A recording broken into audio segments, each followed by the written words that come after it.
Start now. Hey, here we are. We're going to finish up the old YouTube on assembling the 917 before Monterey. You can see that we're working on the doors here. It was a long time ago, but I'm talking now as if it was yesterday. Stabilizer bar and all the pieces are ready to be installed in detail. It's quite a battle to do this, but we have to do it in a hurry. Suspension's hanging in there. Here's the layout of the steering rods all complete, and the brakes all complete, ready to be assembled and put on. Everything's crack tested or new hardwire and all, to make sure that the car doesn't have problems. New brake installed or rebuilt brake. Here's a ballast resistor. It's balsa wood with a wire on it. Those are the resistors for the CDs or the transformers. There's the doors ready for final paint. There's Bernie putting the brakes on and Andy getting the wiring in. There's the Le Mans battery. We talked about how the original cars had that. You can see by pictures more and more get on. Now here's the original windows, and look at the colors. So back to answer the questions for the people thinking this is a David Piper car from the 80s. Sorry, it's an original 1969 917. There's the lights, which I found in Lebanon, Beirut. Headlights are in. Bernie and Andy are getting the wiring installed. More by more, you see here's the new new capacitive discharge CDs. They're modern transformers. Doors ready for final primer. Seat ready for the final gray. Seat upholstered. I know I'm talking quick here. Here I am doing the base sanding for the final red paint. The engine had 3 different types of spark plugs in it, which is very unique. It shouldn't. But back to the old, people giving me crap about starting an engine after 28 years. There were just a few minor little glitches with it. But after adjusting some new spark plugs and tightening things up, the motor seemed to have done pretty good. And we'll talk about that when we get to Monterey for the last video. But here's everybody installing it. You need all hands on deck not to scratch the paint. You can see there's green tape, masking tape everywhere trying not to take the paint out. In the day of racing, nobody cared, and the chassis was always scratched up. But we can't do that with the new car. Well, if the motor ever comes out again, we won't care. But it takes about 45 minutes to drop this behemoth in there. And we didn't hurt much. We had one little chip, I think, in the chassis, but that was it. Now hooking all the little parts up. Everybody's doing something. Fire system, which we hide, and there's the little ignitions. Here I am making the brake ducts and the tail. I had to make those over. Will my shoes go the distance? Well, I'll tell you right now that they did. Here's the tail with all the little duct work done now. More things being assembled in the back. Now body work's on.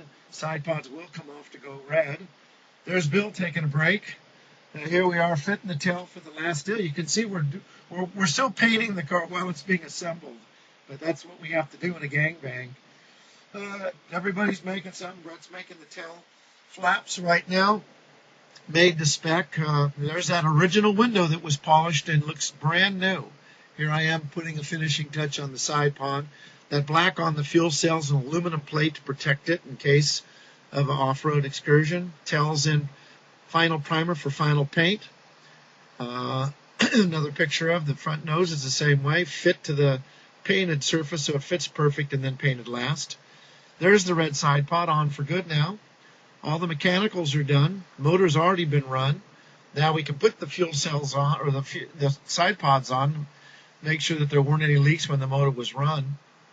We're getting ready now for Dave Snore, the best graphics guy in the world, to do the graphics. We got wheels on the thing now. It's being aligned and weight and balance. There's the chrome Sebring mirror. There's the model of the car, which is pretty dang close for all the graphics. There's the door, final and ready to go on the car. I'm just now installing the rear window. Again, things are going quick. Gray paint hasn't been painted in the cockpit yet. But I'm the headlight cover fitter. In case it cracks, I can only blame myself. I had NOS headlight covers, which are rare. That rear window is NOS. That means I've had it for 30 years sitting on the shelf. Graphics are going on.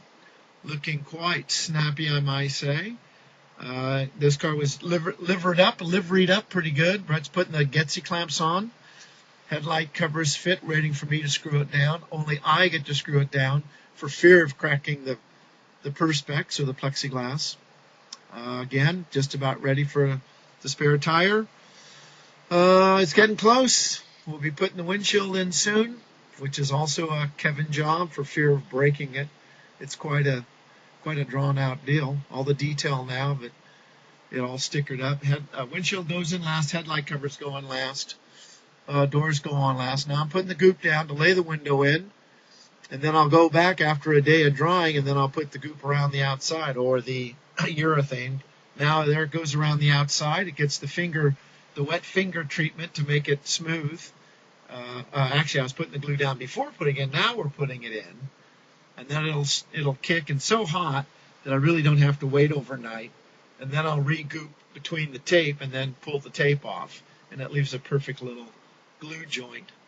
Now, of course, remember I fit the window to match the exact edging around it, so it, of course, looks like it came right from Porsche, which they didn't look that good on that day because they were built to race, not to look good. But we try to do both. There you go. Thanks again to the boys for all their hard work, and boy, I mean that. It's time to hit the road off the Monterey Historics, and we'll finish it off with the last video.